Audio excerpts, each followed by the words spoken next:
petit texte, une petite histoire que j'ai écrite. T'écoutes, tu me dis ce que t'en penses? Ok, ça fait. Salut, moi c'est Brie, faut que je te raconte une histoire qui vient pas d'ici. Moi je la sors de mon grimoire. Cette histoire c'est pas la mienne, je l'invente au fil de mon esprit. Si t'aimes pas, sache que je t'emmerde, dans le fond je m'en tape de ton avis. Yo, ça commence en campagne, dans un bled un peu paumé. Un endroit où y a pas d'histoire, un endroit où y a pas d'après. Et dans le village y a une cité, le genre de coin t'as pas envie d'y habiter. Putain, c'est là que vit Jasmine. Jasmine elle a des rêves, elle veut s'évader loin. Dans sa famille c'est l'enfer, la pauvre elle a pas de moyens. Elle enchaîne boulot sur boulot, dans le but de se faire du fric. Mais elle doit payer pour les autres, ouais son père est alcoolique. Dans le foyer y a pas de mère, y a pas de soutien féminin.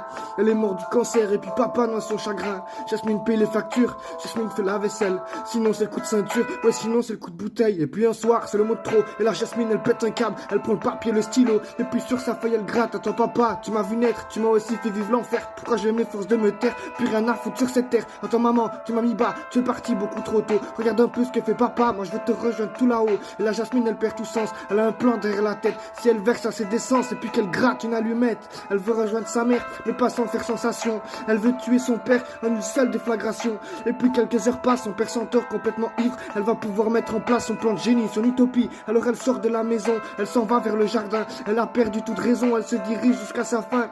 Une fois dans la cabane, elle prend le premier bidon, un liquide inflammable, et elle retourne dans le salon. Elle a les armes en main, mais est-ce qu'elle se sent prête? Elle verse un peu de ce venin, puis vient cette odeur infecte. Elle regarde son père étalé sur le sofa, puis elle pense à sa mère, et oui maman, je serai bientôt là. Elle finit de verser le liquide, puis elle s'empare d'un zippo. Elle prend sa plus grande inspi, yo elle l'allume sans dire un mot.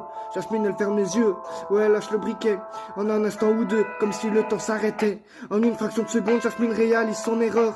Dommage en si peu de temps, on peut plus revenir en arrière. Et puis une heure après, les sirènes résonnent, les pompiers sont arrivés, et puis tous les voisins s'affolent. Et alors vous l'aurez compris, Jasmine et papa sont morts. La maison est détruite et puis tout le quartier est sous le choc. Pendant que la maison crame, les soldats du feu l'éteignent. Puis il verse quelques larmes en retrouvant son bout de lettre. Alors ils se mettent à genoux, ouais, et prie pour Jasmine, à cette jeune qui malgré tout avait certainement un avenir. J'ai dit qu'ils se mettent à genoux, ouais, et prie pour Jasmine, à cette jeune qui malgré tout avait certainement un avenir. Ouais, ouais.